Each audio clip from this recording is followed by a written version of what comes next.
We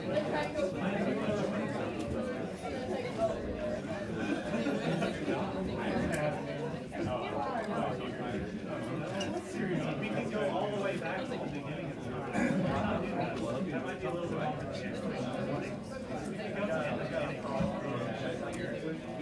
all I heard was let's go back to the beginning. He's like, why am I here?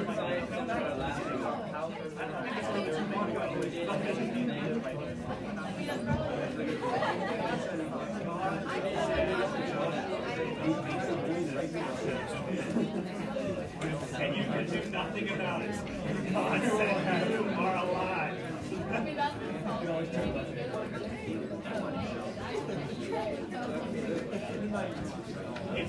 Come on in. Find a seat while you still can.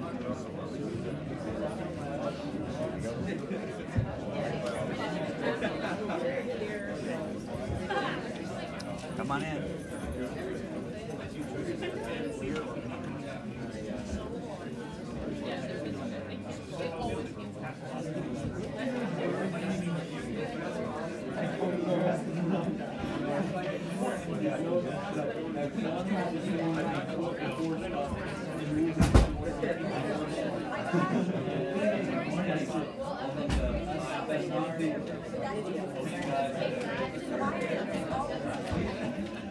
And you're excited to get back. How many went to career fair last week? Yeah, missed you. Much less people here last week. Okay, so it's nice to have you all back. All right, so today, it's our pleasure to have with us a guest from Southern Methodist University, Professor Devin. This is his first year teaching at SMU, so he's a young, eager, enthusiastic professor, and it just shows in all the work that he's been doing over there. He's from Austin, Texas. He went to the University of Austin, Texas for his bachelor's degree, and he went to the University of Texas at Austin for his PhD. And then he did a postdoc. Where do you think? At UT Austin, yes.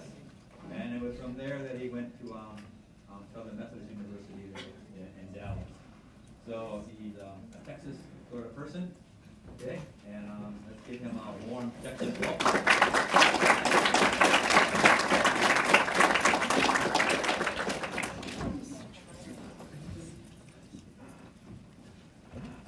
Well, good morning. I'm really happy to be here. Actually, the weather here is so much nicer than in Dallas. I left and there's accidents everywhere and rain and everything, so it's nice to have some sunshine. So I'm going to talk to you today about computational chemistry, and in particular computational quantum chemistry. And we'll talk about what that means in a minute, but hopefully I can convince you by the end of the talk that this is a really exciting area. So first, I want to talk to you a little bit about Southern Methodist University. So I've actually found out that a lot of people don't know that SMU even exists or that we have PhD programs, but actually it turns out we have really great PhD programs in chemistry, physics, computer science. We have a lot of engineering master's programs, and so hopefully some of you might think about doing some graduate work there. In chemistry, we actually have two PhD programs. We have an experimental program and a program completely for theoretical and computational chemistry, which is pretty unique among even major universities. And so we actually have a lot of different areas. So we span things all the way from sort of computer sciencey sort of things to bio sort of things to hardcore quantum chemistry, materials, all sorts of different things. So what do I mean when I say quantum chemistry, in particular ab initio quantum chemistry? What is that? So ab initio means starting from the beginning. Okay? It's a Latin word, Latin phrase. And what that means is that all of the calculations that we're going to do, basically we're going to write an equation down on the board, okay, and then we're going to solve that equation. And we're not going to look at experiments, we're not going to look at data, right? All we're going to do is use basic physics. Say, okay, well I have a water molecule, oxygen here, there's a hydrogen here, there's a hydrogen here. What's the energy? What does the spectrum look like? How does it react? How does this form bonds? All of that is just going to come from the physics, right? And quantum means that instead of just having interactions between things like Newton's law, right? We're actually going to use quantum mechanics. We're going to have a wave function of our system, and we're actually going to solve for that wave function and see what happens, because you actually need quantum chemistry if you look at things like chemical bonding.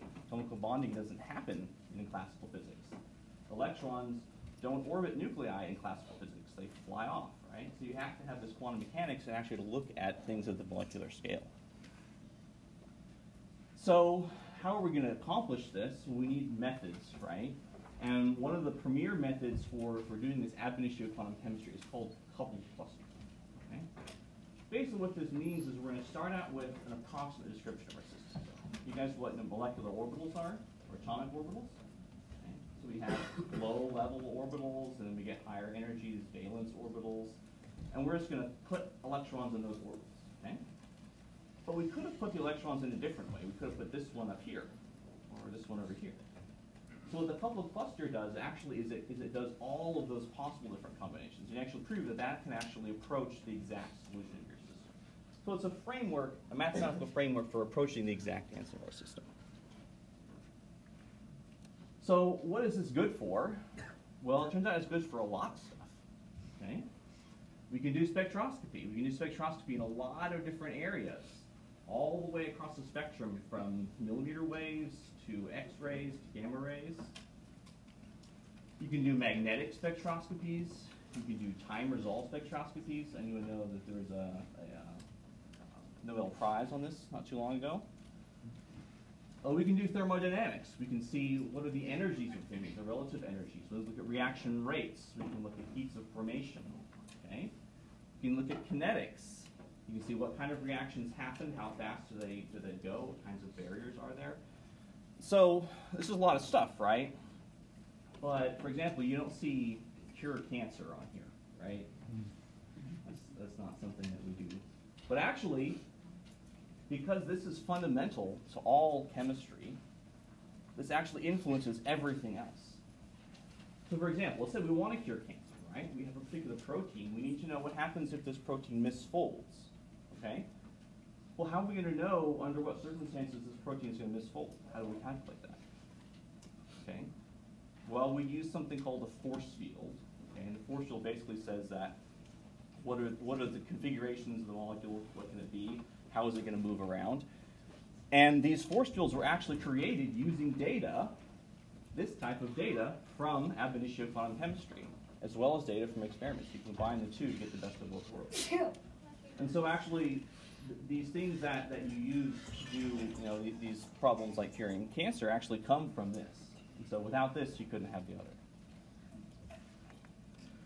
So why do we do ab initio quantum chemistry? So there are three main areas where this ab initio approach really pays off.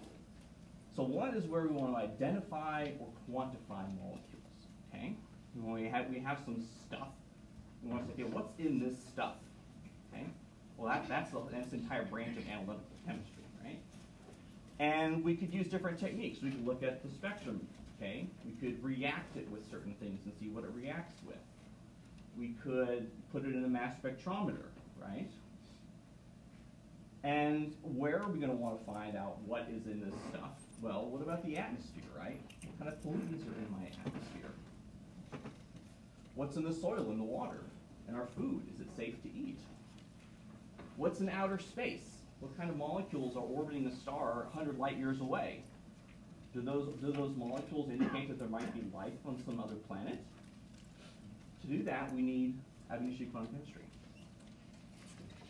We can also explain things. We can explain why molecules look the way they do and how they react. So for example, if we know when a reaction happens, okay, we do some organic chemistry and we produce this molecule, but how did that reaction happen? What are the actual steps that are going on? That's called a mechanism. So we can explain things that helps us to learn about them and then to design new experiments and do new chemistry. We can assign and explain spectra. Okay, we get this weird bunch of squiggles. Well, what is this squiggle here? Okay, what does that mean? And then we can connect experimental results to molecules. Okay, so if we have a bunch of experimental data, what does this mean? What does this tell us about what the molecules actually do? We need to know what are these features of these spectra and the experimental measurements? How does that relate to the actual structure of the molecules? And to do that, ab initio quantum chemistry is really helpful. And lastly, we can predict the outcome of experiments. Okay?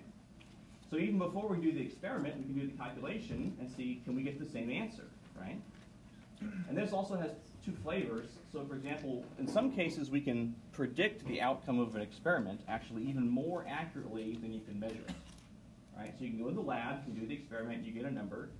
It turns out that in some cases, you can actually calculate what that number would have been more accurately than you can measure it. Well, we'll see an example of that in a minute.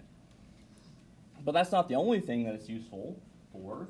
You don't always have that level of precision in your calculations. But let's say we had 100,000 different materials that we wanted to look at and see which one is going to give us the right property for our material. If we want a strong material that has a high shear strength that's magnetic, okay? Which of these 100,000 materials is going to have those properties? Well, let's say we have a drug, and we can modify this drug a bunch of different ways. Well, which way is going to make it less toxic or less addictive or more effective? Okay? So we can't do 100,000 clinical trials, right? So we can compute the answers. That would help a bit. And even if we can just reduce 100,000 possibilities to 100 possibilities, that's a huge difference, right?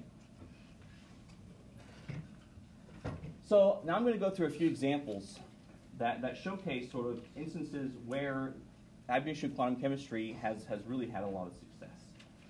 So the first one we'll look at is the IR spectrum. Okay, that's the infrared spectrum of this gas, this molecule methyl nitrate in the gas. Okay. So why do we care about this? Well, IR spectroscopy, like this spectrum here, this is going to tell us about vibrations. Okay. So you could have this guy vibrating back and forth. You have this guy vibrating back and forth. This could be stretching back and forth. And these are correspond to different things here. Okay. And so if we have a molecule that has a spectrum and a different molecule that has maybe a similar spectrum, we can tell things about the structure, right? We can tell things about the movement of the molecule. And also, if we know that, okay, this one has a peak here, and maybe if we have a sample that has a lot of molecules that don't have peaks there, we could use this to measure how much of this we have in our sample, okay? For methyl nitrate, well, this is an explosive. It's a very explosive explosive. And so let's say that you're at the TSA, right? And you're going through the baggage counter, okay? Well, how are they going to measure how much methyl nitrate you have in your baggage, right? And actually, IR spectroscopy is one of the main ways that people measure things like this, okay? So you can say, okay, well, if I see a peak here and a peak here and a peak here, well, that's methyl nitrate, and then you can go the rest of them, right? So let's compute it, okay? So here's a spectrum. So these red lines are a computation. And actually, this is not the best computation you can do. This is actually a fairly simple computation. But actually, you can see it gets it really right, okay? They're not exactly on, but you can tell this is this peak, this is this peak, this is this peak, this is this peak. Even when you get down into things that you can't even see unless you zoom in, you can match them up. This is this one, this is this one, that's that one, right? And so all the features in this spectrum, automatically you can assign them, right? You can tell what kind of vibrations are those. You can also tell other things. Here, we have a really complicated part of the spectrum. We've got all these little jaggies on here, okay? Now, when people first assigned the spectrum, they knew that this one, and some other ones over here weren't methyl nitrate. They knew that was water in the sample, okay? But there's some other ones, like this one, and this one, that they weren't quite sure. Is that another contaminant? Are these actually from methyl nitrate? And so with the calculation, we can do the calculation down here. We can see actually this one doesn't fit, this one doesn't fit, and that one doesn't fit. Those are something else in our sample. So actually we can help make sure that our sample is nice and pure, that we don't have contaminants, right? Or if we do, we can filter them out and make sure they don't get into our experimental data. And then you can have experiment and theory work together. So in this previous slide, they weren't exactly one, okay? Well, let's say we do the calculation and we do the measurements, okay? So now we know how much our calculation is off, right? Now we can correct the calculation. And when we correct the calculation, we can compute more states. So these are actually way up in the spectrum, way down in the weeds. You can see it's starting to get fuzzy here. because we're approaching the experimental resolution of our machine here. So these are really, really fine details. And now that we've corrected the calculation, we can calculate all of the peaks in the spectrum almost exactly. Okay? So you don't have to, so even though we're doing ab initio quantum chemistry, we can still use guidance from experiments to improve our calculations, and we can use the calculations to improve our experiments. Okay, let's look at another example. So this is an example where instead of looking at a spectrum, we're going to look at reactions. Okay, what kind of reactions happen? How much of the products do we get? And how fast do these reactions go? Okay. So this is going to involve something called a Kriege intermediate. Okay. So anyone know what ozonolysis is? You guys are learning this in chemistry, right? So if we have an alkene, okay, something with a double bond, and we have ozone, ozone can come along and it can attach to this double bond. And then it's going to break apart and it's going to make an aldehyde and this crazy guy. Okay? Now then different things can happen. This is where things get weird. What your textbook is going to say is that this oxygen is going to get sucked off by something and we're going to have two aldehydes left. Okay? It's not going to tell you the other stuff. The other stuff is actually the really important part. Because not only can that happen, but it can make this guy, it can make this guy, and this guy, and this guy, and it can fall apart and fracture and make all these guys, including things like CO2. Okay, so if we have Kriege in the atmosphere, we can generate CO2. We can generate CO.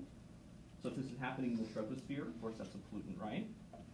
We can generate things like HOCO and OH. So these are what are called radicals.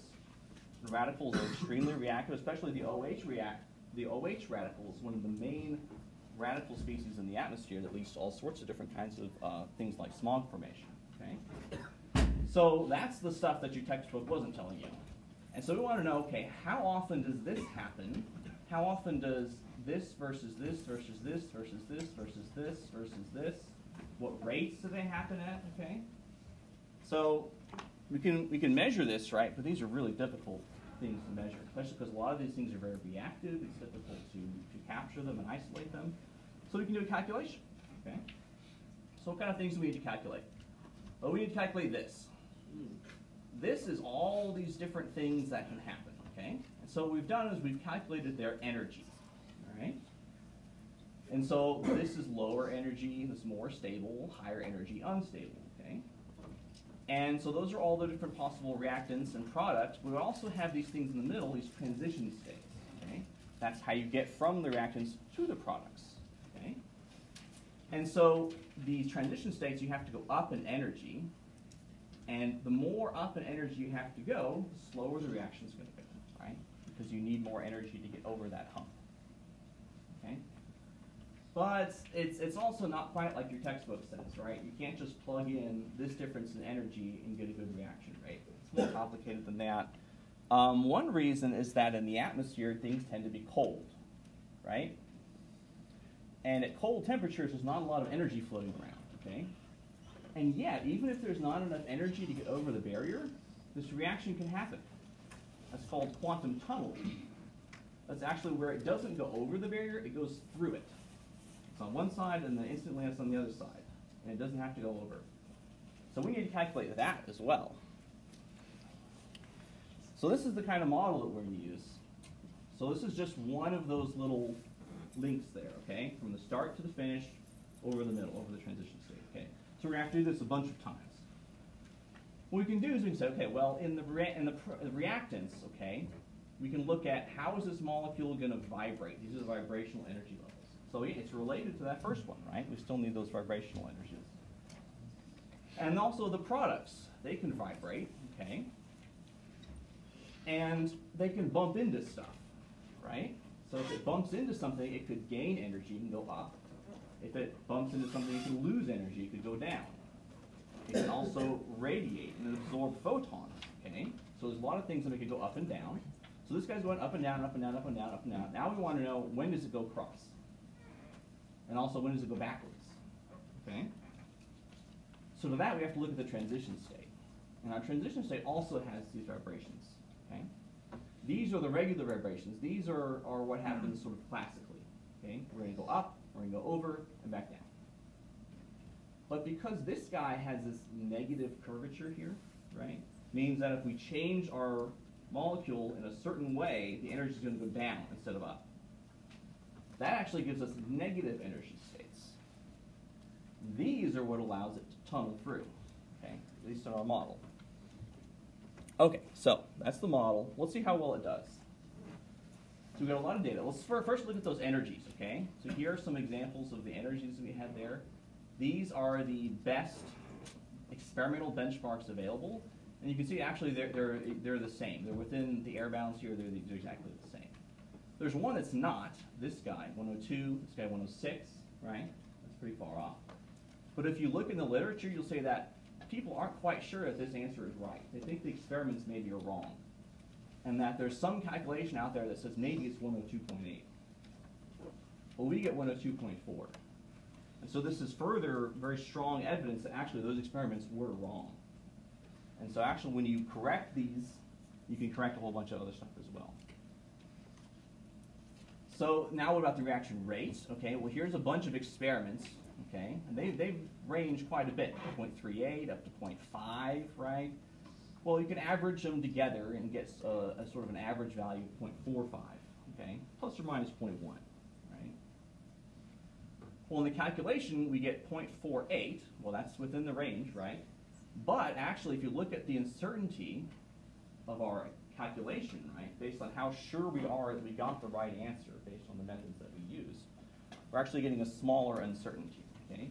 So we're actually more sure of our answer than the experimentalists are of theirs. Okay, what about another example? Let's look at a really simple molecule, right? This is the propiolate radical, okay? So this guy is a radical, right? So as I said, those are very reactive, okay? And so if you're sort of wandering around, you're not going to encounter this molecule, okay? It's not just going to be floating around in the air. It's going to be formed by some process, and it's going to instantly react with something and be gone, okay? That makes it very hard to measure it and figure out what's going on. But it also makes it very important to the chemistry because it's so reactive, okay? So if we have a process that forms this, for example, combustion of oxygenated fuels, perhaps, right? Then that's going to impact the model of that combustion, right? And especially because in things like combustion, we have a lot of energy, right? There's enough energy to break the bonds necessary to make these kinds of radicals, okay? So combustion is one area where this is really, really important, right? But for example, another example, there's a project that I wasn't personally working on, but I knew someone was working on it, where they were modeling what happens chemically on the outer layer of a spaceship as it's re-entering the atmosphere, right? You have the spaceship going 10,000 miles an hour into the atmosphere, and there's oxygen there, right? There's nitrogen, okay? And you have organic compounds in your protective layer, and those can react and do all sorts of crazy chemistry. And you want to ask the question, okay, is this going to chemically eat up my heat shield, right? Is this going to create toxic compounds that are going to contaminate my heat shield? You know, what's going on here?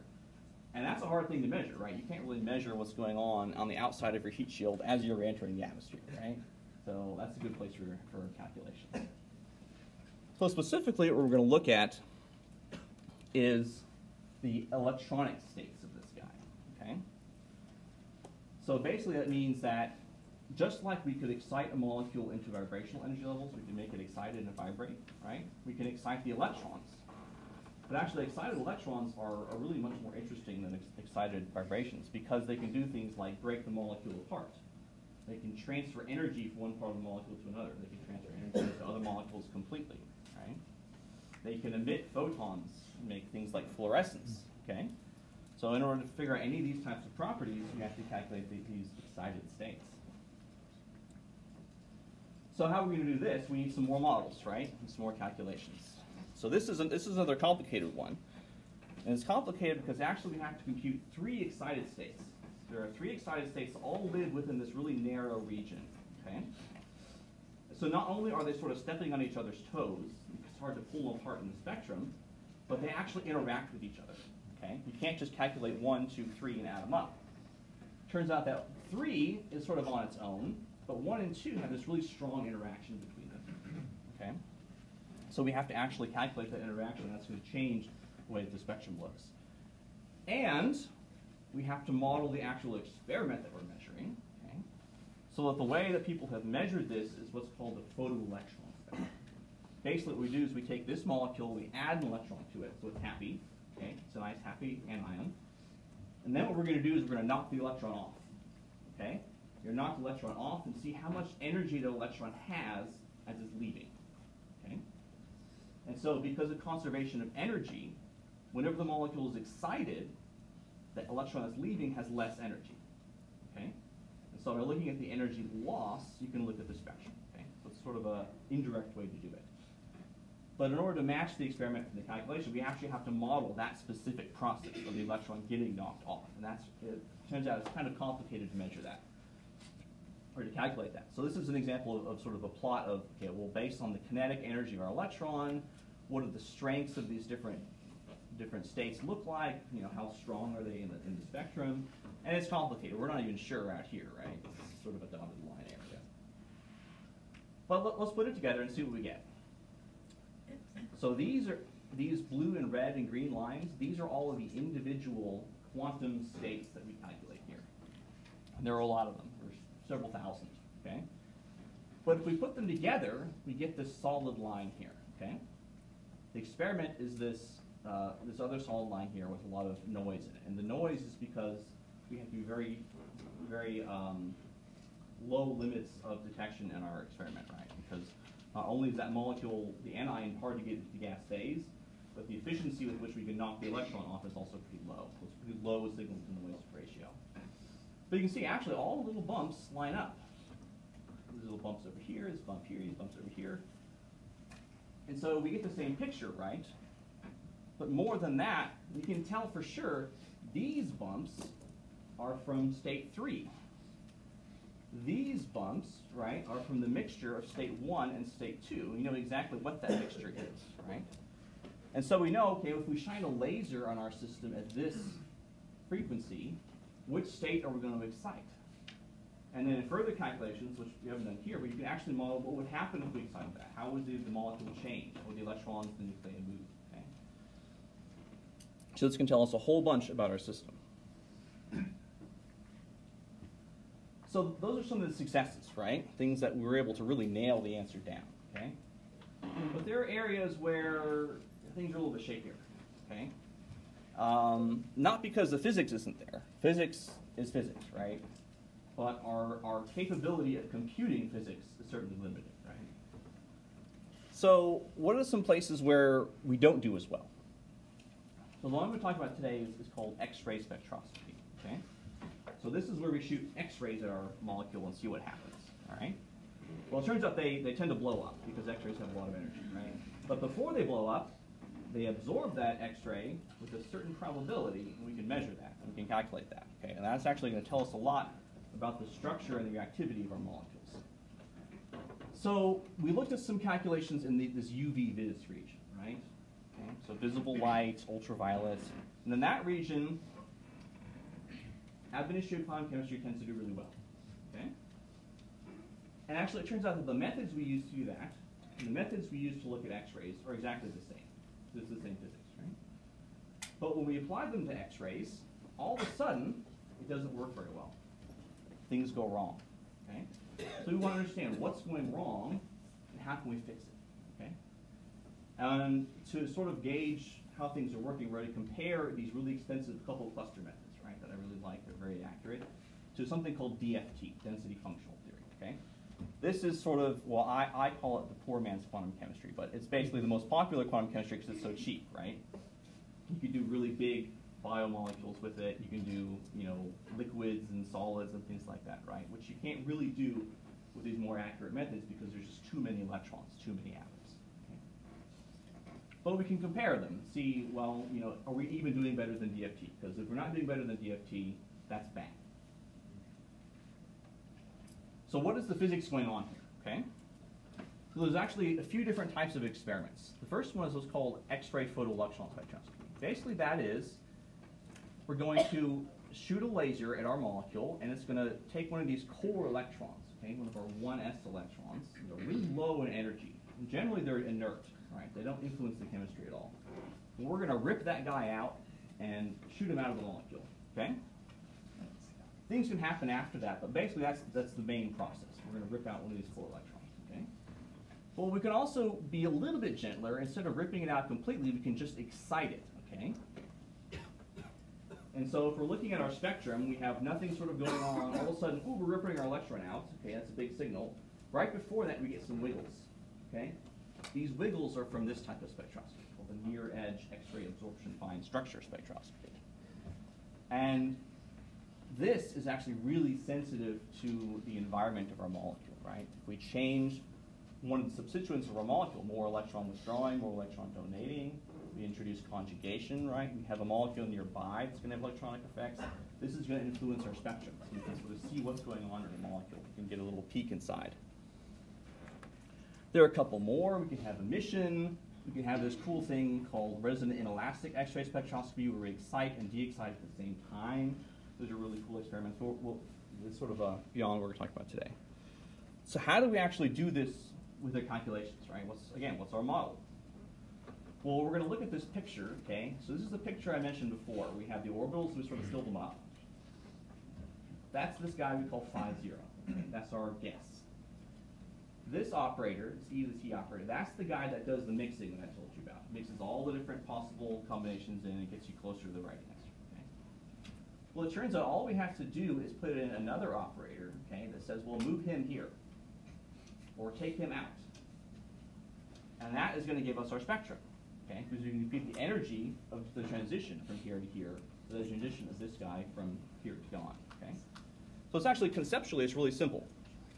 We start with one state, we do a process that gets us to another state. Okay, and because they're all sort of on the same footing, we can actually do a lot of interesting things like compute properties of these states, compute things like transition moments, how strong is the transition, look at magnetic things. So it's really helpful. Okay, so what are the kind of questions we would want to answer with this X-ray spectroscopy? Okay, well, one of them is actually really simple, which you think would have been solved by now, right? Okay, what is the structure of liquid water, right? So we have a bunch of water molecules. We put it at, say, 30 C. Okay, what does the structure look like? People aren't quite sure. Okay, how many hydrogen bonds are there? What types of hydrogen bonds? How extensive are the hydrogen bonding networks? Okay, are these hydrogen bonds? Do they stick around for a long time, like sort of a pair of large molecules, or do they form and break apart real quickly? A lot of these are actually open questions. And so if we look at the spectroscopy, okay, we see really weird things. Okay, so this is an X-ray emission spectrum. Okay, basically this is going to tell us what do the occupied orbitals of our molecule look like. Okay, so in water we have 2 bonds. Okay, and then we have 2 lone pairs. Okay? So we can look at each of those 4 things individually. It turns out that for one of these guys, this is one of the lone pairs, we actually get 2 peaks. Okay, so it's only 1 orbital, but we get 2 peaks. Right? That's weird. And not only that, but if we look at the water at different temperatures, one of them stays the same, the other one moves. If we look at ice in different forms, the other one stays the same, and this one moves. And if we look at the gas phase, well, they merge together, and they move all the way over here. Okay? So what's going on? So people have suggested 2 different explanations for this. Okay? One is that people say that, okay, well, we do this X-ray process, right? We shoot an X-ray laser at it. And what's going to happen is that the molecule is going to start to explode. Okay? But this excitation is very short-lived. Okay? It's only about 10 picoseconds. And in 10 picoseconds, it can't explode very far. All right? So before it completely explodes, it actually goes back to the ground state and is not sure. Either it keeps going or it comes back. But in any case, the spectrum has changed at that point, right? People are saying that, okay, well, this is normal. This is exploding, basically. But then other people did other calculations, and they said, no, that's not right, okay? This is no hydrogen bonding, and this is hydrogen bonding, right? Because we can look at the amount of hydrogen bonding and see its effect on the spectrum, right? Okay? So you have two people doing two different calculations, getting two completely different answers, and they can't really both be the right answer, at least probably not, right? So this is an area where we really need more accurate methods to sort of nail down what exactly is going on. And then we can get more complicated. We can look at not just water, but let's say when we put methanol in there, right? 50-50 methanol water, okay? What does the structure of that look like, okay? Well, people have crazy ideas about that. They say, well, it makes these weird ring things, okay? It makes these sort of spiral things, okay? But how big are the rings? Does it make chains, rings, what size? And again, people do different calculations and different experiments. They say, well, this one has 3, 4, 5 rings, okay? Oh, no, this one has 7 to 15 rings, right? Okay, again, we really need more accurate methods to answer these kinds of questions. And then we can get even more crazy. You can say, okay, well, what happens with radicals? Organic radicals like tempo. Tempo is actually a very important organic radical because people have found that it's extremely useful for doing a lot of things like organic synthesis. Okay? We want to synthesize a drug or a natural product. Tempo can be used in a lot of cases. The problem is people aren't quite sure how it works, right? In certain cases, they know that it does what they want to do, but how is it best applied to new molecules? How do we form a rigorous idea of what the mechanisms of it are, and what is actually going on during these reactions, okay? So people do experiments, these dotted lines, do calculations. Okay, sometimes they're close, right? You know, that's close-ish, right? Sometimes they're garbage, right? You know, or they're sort of in-between-ish, right? So, you know, we really need better calculations to explain these things. And what we'd really want to do, right, that we can't even get close to right now, we're going to look at really big things, right? So, for example, people worry about, okay, where did biological molecules come from, right? How did they form originally? Could they form in other places, other planets in outer space, right? So what would these processes for biomolecules in a world without cells look like, okay? So studying these kinds of structures and reactions and things are an area where these types of techniques would be really useful. Okay, so let's actually do some calculations. Okay, so we're going to start really simple. We're going to start with 5 molecules: ammonia, carbon monoxide, HCN, and C2H4. Okay, just to see on a really simple set of molecules, can we even get that answer right? Okay. Well, turns out we can't actually do. We can sort of do the brute force approach, right? And we can simply apply the most expensive possible calculation we can think of and just hammer it, right? Now, luckily, because we know we can systematically approach the right answer, we know that that's right, okay? But that's way too expensive. These calculations already, to do the let's hammer it calculation, already took several weeks, okay? And that's on things with 4 atoms. So we're not going to be talking about biomolecules with that, right? But at least this gives us a benchmark, right? And so then we can try the cheaper ones. So here is CCSD, equation of motion couple cluster singles and doubles. That's sort of your entry-level couple cluster method, right? Now, even though it's the entry-level method, already for most things, it's ridiculously accurate, okay? Because simply the nature of how we're solving the problem. But here it's sort of out here, and well, we're not quite sure how good that is yet, but we're looking at something like 1, 2 electron volts. You know, that's not great, okay? We can improve on it, right? We can do all these other different things and get something that's pretty good, right? Yeah. But they're more expensive. We have to do extra work. And even for these molecules, it's not a lot of extra work, but if we scale this up to, say, 10 atoms, right, then it would already start getting too expensive, okay? So that's just not going to work. We need a way to make this guy better. What about the competition? What about this DFT I mentioned? Well, it turns out there's 2 flavors of DFT, which, and I'll mention the difference real briefly. So basically, this guy is using the same sort of physics as in our couple cluster, right? We have this initial state, the final state, and there's some sort of excitation between them, right? Well, how good does that do? Well, it's like 20 EV off. 25 EV. Okay, some of them are better, like 5. Okay, but they're all sorts of shades between terrible and just sort of okay. Okay, so that's not great. So people realize this and they say, okay, well, let's do something different. We're doing DFT. We can do things sort of sloppily. We can put half an electron in. right?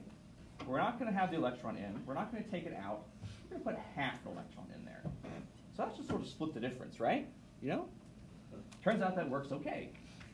And actually, it's not as crazy as it sounds. You can actually mathematically show that this is an approximation to the right answer at a certain level. So there is actually a theoretical justification for it, but it sounds kind of weird. If you do this, okay, well, these guys are sort of, whatever. Some of them are okay, you know, okay. Well, let's put a couple cluster in there. Uh-oh. It's one of the ones. It's not that great, okay? Even when we're doing way more work. Like, these DFT calculations take a few seconds. This guy took about an hour, okay? So that's not good. We want something better, right? Well, let's look at sort of the world of all our different methods here, okay? We have the couple cluster world up here, okay? This is where we want to be. And this is the density functional world. This is where people are because they have to be, right? So how can we move from here to here? I mean, on this axis, we can look at, okay, what are the different types of calculations we can do? There's the one where we treat everybody on an equal footing, right? We have our ground state, we do an excitation, we get the final state, everyone's sort of happy, they agree with each other. Well, that's actually the worst end, right? It doesn't do very well. You go over here, we can do completely separate calculations. We do a calculation for the ground state. We do a calculation for the excited state. We do a calculation for excited state 2.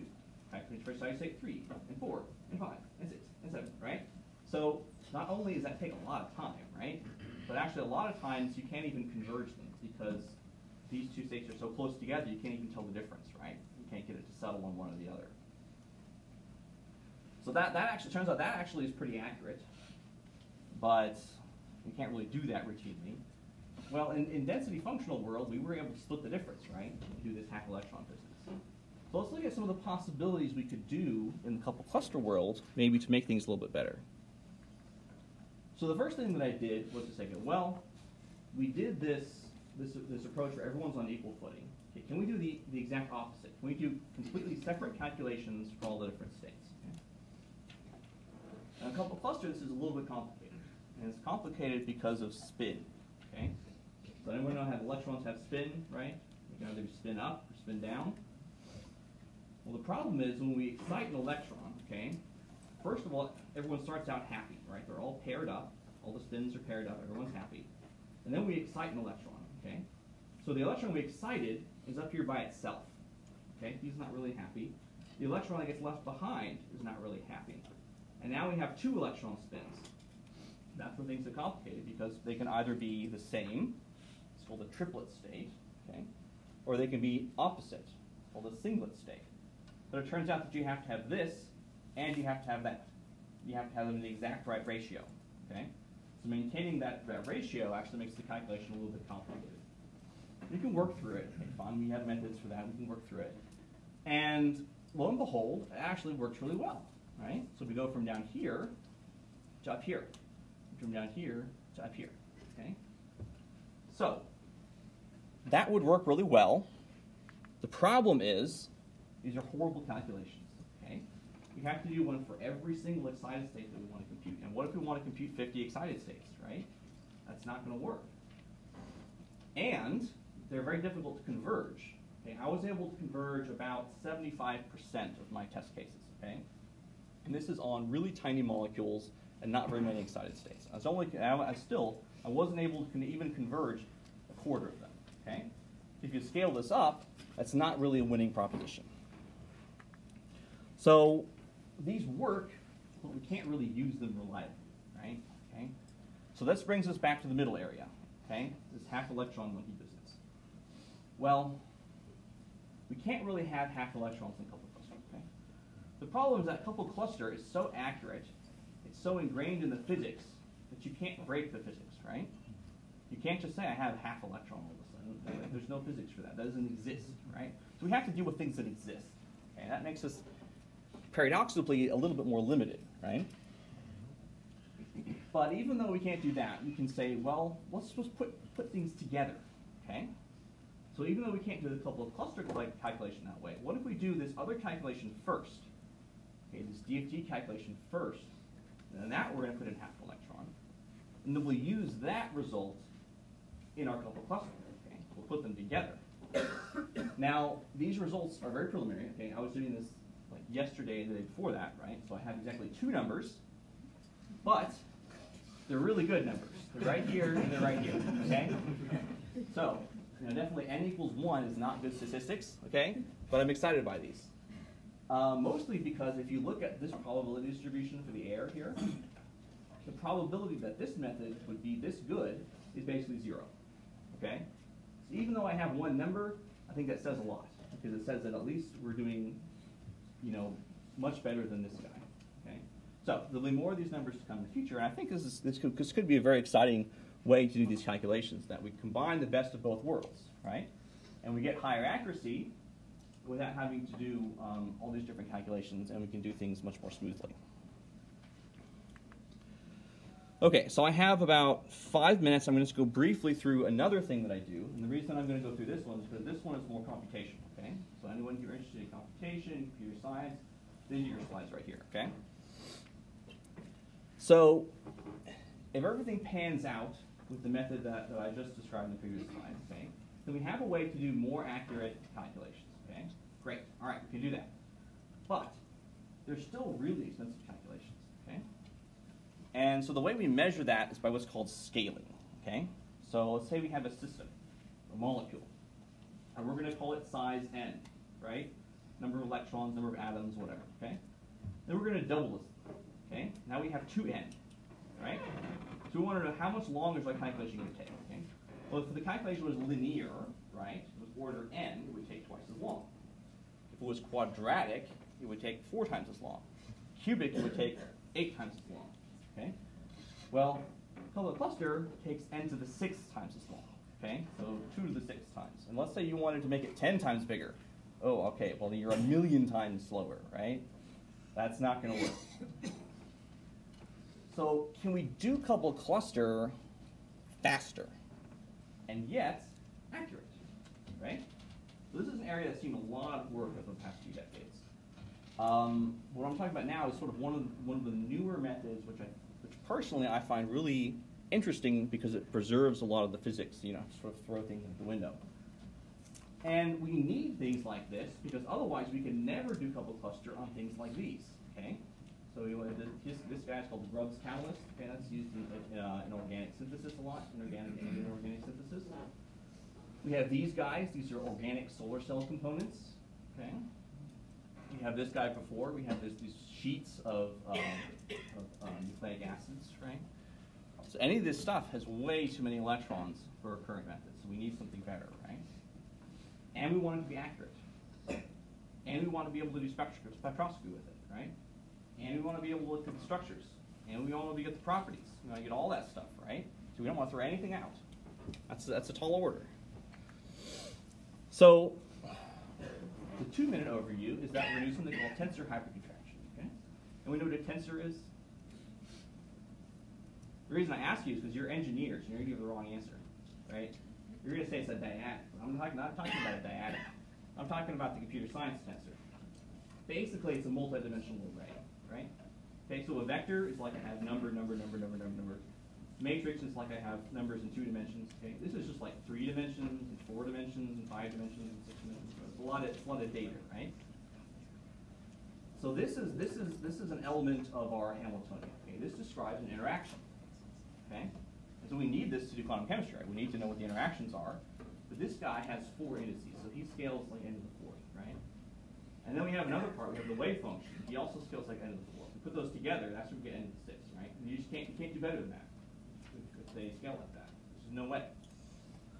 So we have to find a way to compress this, make it smaller, right? Make it simpler. So that's what this tensor hypercontraction is, okay? Basically we say, well, instead of this guy, we're going to split this up into 5 things. We're going to have a thing here, thing here, thing here, thing here, thing here, and we're going to connect them up, sort of like pipes, right?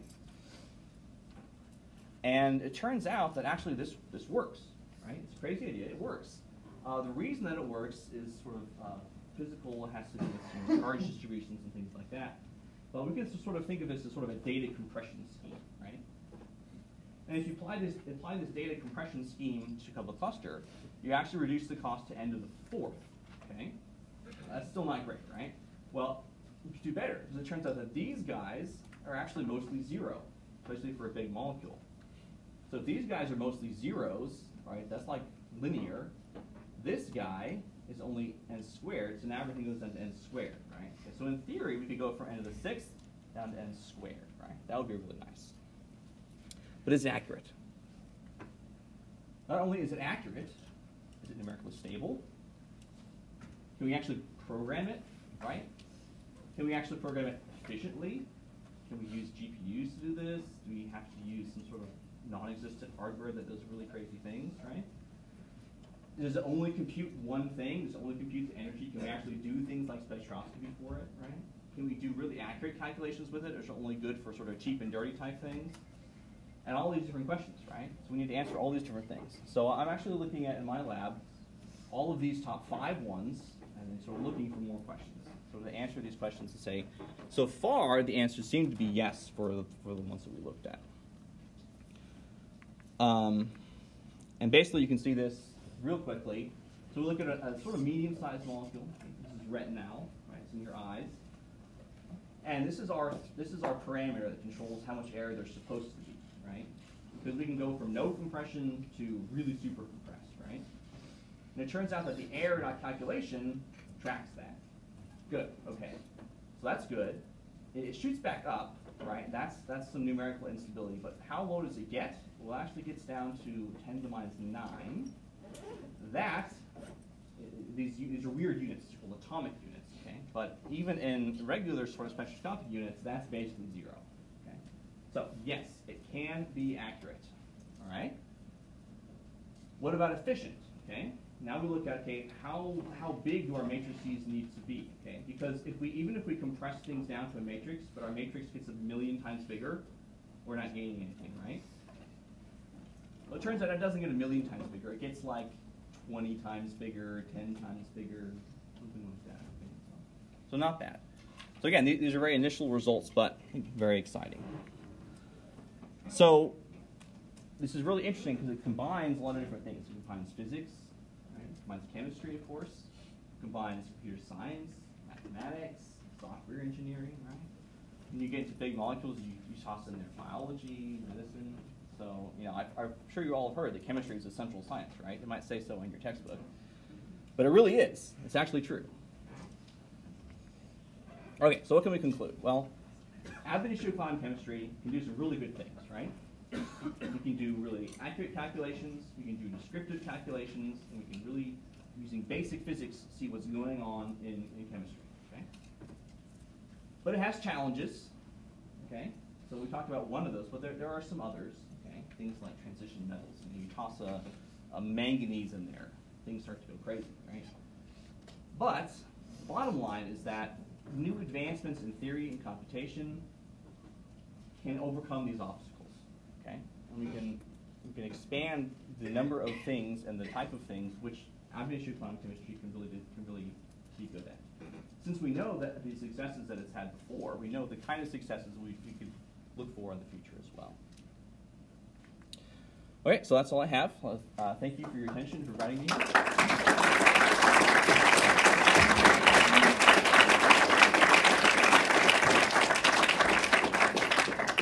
we might have time for 1 or 2 questions. Questions from the audience? When you were talking about quantum tunneling, you said that sometimes if it doesn't have the energy to go over, it just goes through. Why don't they all just do that? So the reason is that it has to do with the width of the barrier, basically, right? So if it's a really broad barrier, the probability is basically 0, okay? And if it's a really narrow barrier, the probability goes up. But if you think of what does a barrier look like, what does a hill look like?